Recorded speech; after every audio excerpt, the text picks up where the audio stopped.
Hello, and welcome to the presentation for political sociology on media and politics. I want to talk about some dimensions of media, why media matter, especially in a democratic system, and also talk a bit about possible effects of media and some of the influences of new media. Let me begin by giving you an outline. Uh, First, in this section, we'll talk about media and how media are tied to ideas of democracy and the rise of democracy and the rise of what's called the public sphere. Then I want to move on in the next section to talk about ownership and control of media and some of the different ways that this can be examined. Uh, then I will move on in the third section to give a brief history of research on effects of media. And after that, we'll talk about new media, the rise of electronic networks, computer networks, and social media, and some consequences of that. And then we'll move on to I will offer some general suggestions on media and politics, something that we might use as a kind of conclusion. Now, in talking about the overall importance of media, it's probably not necessary to make much of an argument.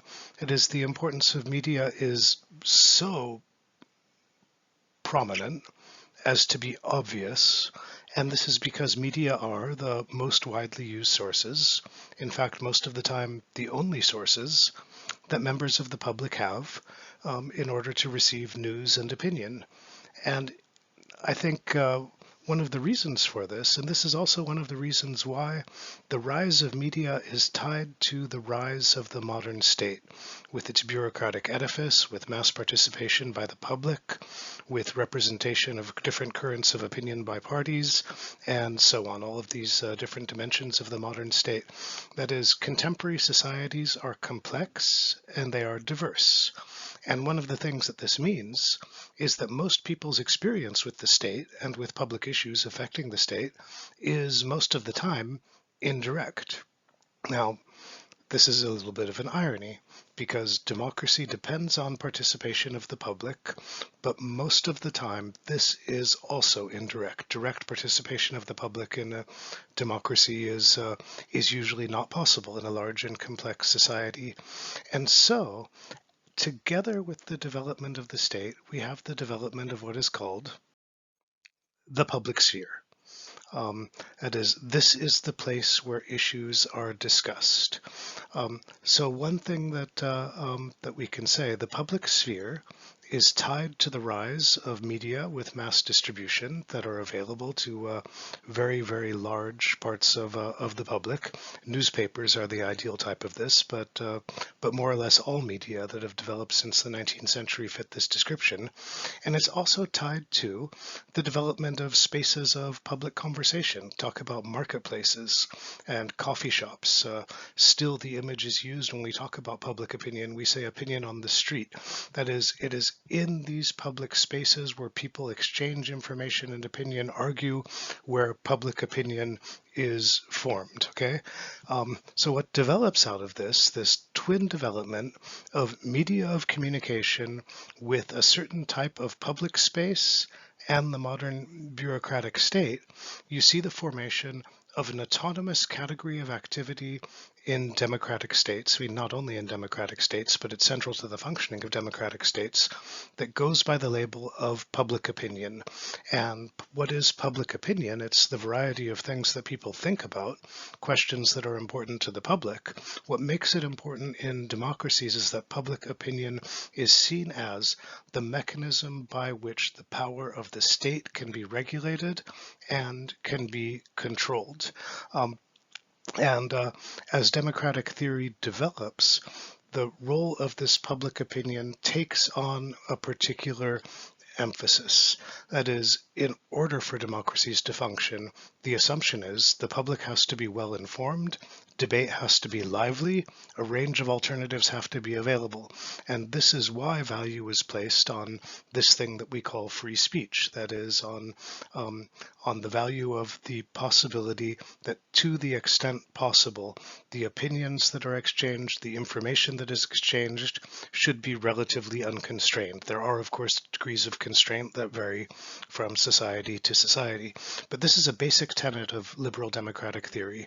The range of opinion that is available should be as wide as possible so that the public can make informed choices, and so that people making decisions on policy in the forum of the state always have a large number of alternatives available.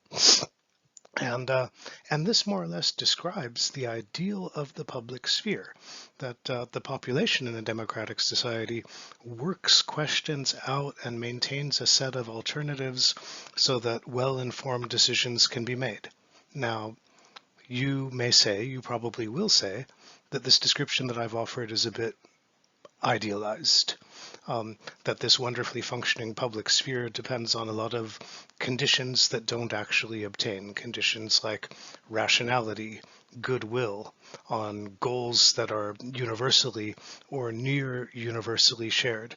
This is why the media become an object of a good deal of criticism. It is what really happens in the public sphere, the non-ideal public sphere, the one in which we actually live and function, and that we're forced to confront a number of conditions of constraint.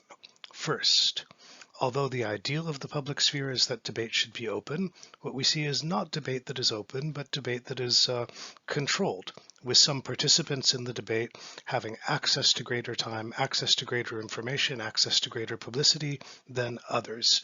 And what that tells us then is that the arena of the public sphere is not, as the ideal theoretical type puts it, an arena for the development of consensus, but instead a battle between various powerful institutional interests, between interests that have a great deal of access to the public sphere, in contrast with members of the public who have relatively little access.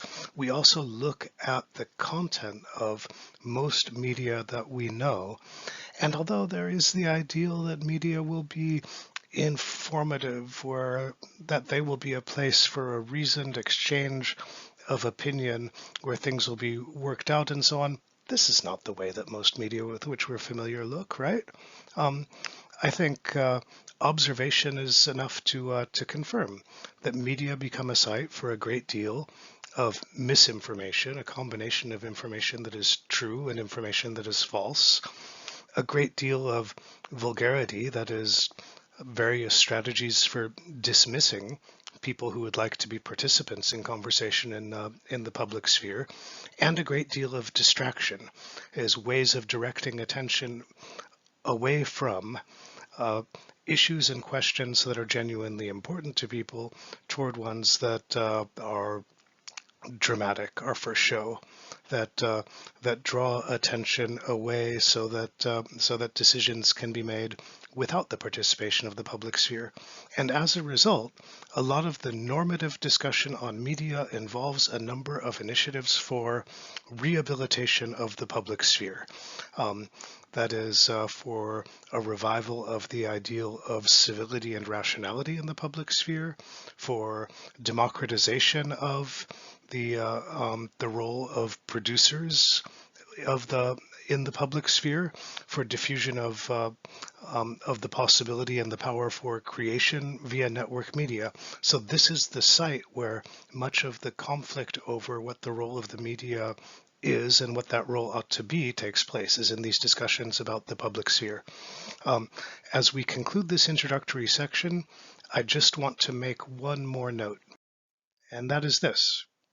There is a strong temptation when we're talking about media and politics to concentrate on content in media that is overtly political, that is especially on the production of news, information about events, and opinion, proposals about policy or analyses of policy. But other types of media content may be just as important, if not more important, than news and opinion. Entertainment content may be very important. I mean, think only, to give a commonly used example, about the importance of media like films or popular music in teaching and enforcing gender roles, and the ways in which people develop relations through the mediating mechanism of entertainment content, then the intersections between media and all other parts of the political field become clear. Gender is the example that I've given you here, but I think you will have no difficulty in thinking of other examples. What this amounts to is that all of what we see through in media, all of the information, but also all of the entertainment and content like that, involves interpretations and understandings of the world that we are invited to share or not to share. That is, that are objects of dispute, that are part of the field of politics.